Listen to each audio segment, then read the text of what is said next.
Hi everyone. In this video, I'm continuing the short series on physically modeling systems and then using those models to extract unknown parameters from data.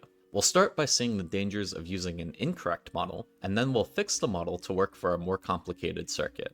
By the end of the video, we'll cut the extraction runtime from tens of minutes down to fractions of a second just with some mathematical simplifications.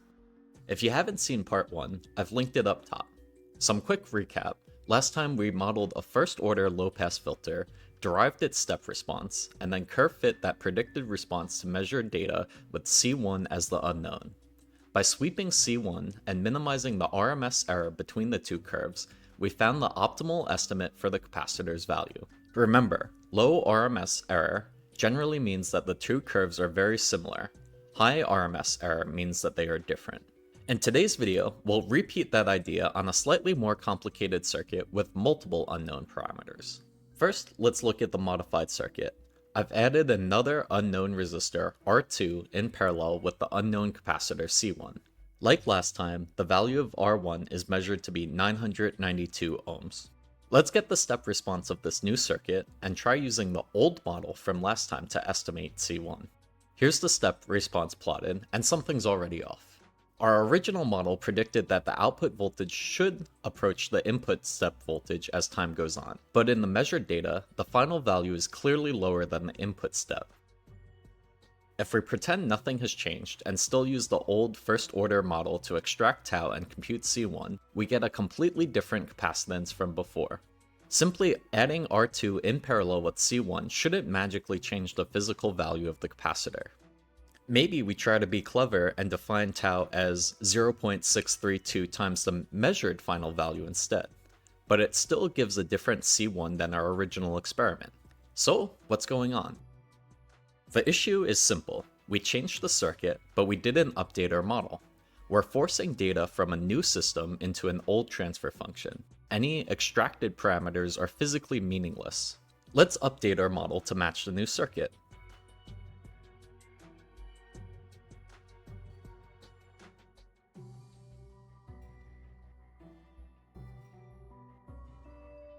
If we rederive the transfer function, we get something that still looks like a first-order low-pass, but with two changes. First, there's now a constant k in front that attenuates the output based on R1 and R2. That makes sense. At steady state, the capacitor is an open circuit, so the output should just be a result of a simple voltage divider between R1 and R2. Second, the time constant tau changes. It is now C1 times the parallel combination of R1 and R2. Intuitively, this is because the capacitor sees the parallel combination of R1 and R2 as its driving point impedance. So the structure is still first order, but both the DC gain and the time constant now depend on R2 as well as C1 and R1. Looking at an example step response, we can see that the asymptotic value is 0.5 volts, which is half the input step. So in this case, k equals 0.5. If we take the 0.632 point relative to that final value, we get a time constant of tau equals 1 second. For this example, let's assume R1 equals 2 ohms. Now we have two equations and two unknowns, C1 and R2. As long as those equations are independent, that's enough information to solve for both parameters. It's useful to think of this in terms of the parameter space. Our parameters live in a 2D space with axes of C1 and R2. On that C1 R2 plane, we can define two surfaces, tau and k. First, let's look at the tau surface. The contour where tau equals 1 second is a curve in C1 R2 space, and just like in the earlier video, there's an infinite set of C1 R2 pairs that all give the same time constant. Next, let's look at the k surface. The contour where k equals 0.5 is a vertical line, aka it doesn't depend on C1 at all, only on R2. This matches the equation for k, which does not include C1 in it. When we overlay both contours, tau equals 1 second and k equals 0.5, on the same C1 R2 plane, they intersect at a single point. For this example, that intersection happens at C1 equals 1 farad and R2 equals 2 ohms. So, with our single measurement, we were able to extract two unknown parameters. Now let's see how we can use curve fitting to extract the unknown C1 and R2 from the real data. Remember, the value of R1 is fixed at 992 ohms. On the left, I'm showing the RMS error between the measured step response and the ideal step response from our model. Let's look at a few points in the C1 R2 space. When R2 equals 4 kiloohms and C1 equals 0.5 microfarads, we can see two problems in the model's response. The final value is wrong, indicating K is wrong, and the rise is too fast, indicating tau is too small.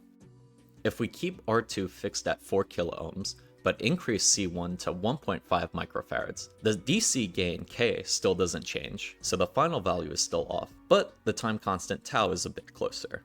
As we move around to other C1 R2 combinations, the model gets better or worse, but it still doesn't quite match this measured response, until we land on the point where the RMS error is minimized. At that optimal point, the two curves almost perfectly overlap, which tells us we have found a good estimate for both C1 and R2. While we've successfully extracted values for C1 and R2, we can still optimize how we search for them.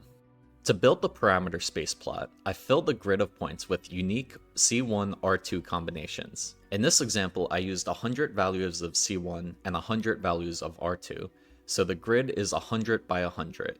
In other words, the brute force search grows like n squared, where n is the number of values swept for each parameter. But for this circuit, we can do much better. Recall that K does not depend on C1. That means we don't actually have to solve both equations simultaneously.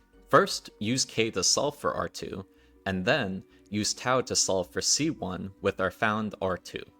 So instead of one two-dimensional n by n search, we can do two separate one-dimensional searches, each of length n. For the same resolution of 100 points per dimension, that's 200 evaluations instead of 10,000. A 50 times reduction in the number of model evaluations. We can now find C1 and R2 in two different ways. The first method is the two separate one-dimensional optimizations. First, we sweep R2 and minimize the RMS error between the measured steady-state output and the voltage predicted by the simple voltage divider. That gives us an optimal R2 based on only the DC behavior. Next, we plug that R2 into our full step response model and sweep C1.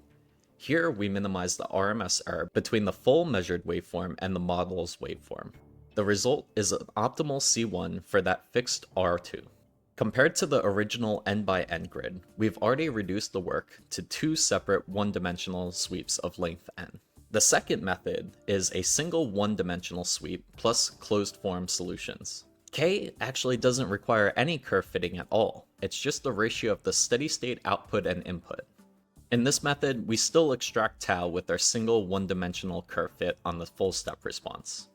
Once we measured K and tau, we can solve for the components numerically without doing the 2D search. From the K equation, we can solve for R2, which yields R2 equals 6,881 ohms. From the tau equation, we can solve for C1, and that yields C1 equals 1 microfarad. In our second approach, we did a single endpoint one-dimensional search to estimate tau. Everything else came from closed-form equations. So we've gone from an n-squared search to two n-long searches, down to just one n-long search. To prove that all this algebra actually gets us something, I profiled the three methods on my PC for different sweep sizes n. On the linear plot, the two one-dimensional methods are essentially flat compared to the two-dimensional search, which grows very quickly with n. By the time we get out to large n, the two-dimensional curve dominates the plot and completely dwarfs the one-dimensional methods. If we zoom in on just the two one-dimensional curves, we can see that the one-dimensional sweep plus closed form method does run a bit faster than the two one-dimensional sweeps method, but the difference is fairly negligible. The main speedup was moving from a 2D search to 1D searches in the first place. That said, if the closed form trick lets you avoid a 2 or higher dimensional search in a more complicated problem, that could drastically improve the runtime. Finally, I show the log-log plot. The two one-dimensional methods have an effective slope of about 1, which we would expect for O of n work. The 2D grid search has a slope of about 2, which matches the O of n squared behavior. By exploiting the structure of the equations, we changed how its runtime scales with problem size. Imagine the time savings for a higher dimensional problem. Of course, everything as shown here is brute force. We evaluate the model on every point in the grid. In practice, more sophisticated optimizers don't sample the entire surface. Instead, they follow gradients or heuristics and walk towards a minimum using far fewer evaluations. But the takeaway is the same. If you can restructure the equations so the solver works in a lower dimensional space, the search is cheaper. As always, thanks for watching. In the next video of the series, we'll model an 8th order system by measuring the transfer function of a pair of ultrasonic oscillators.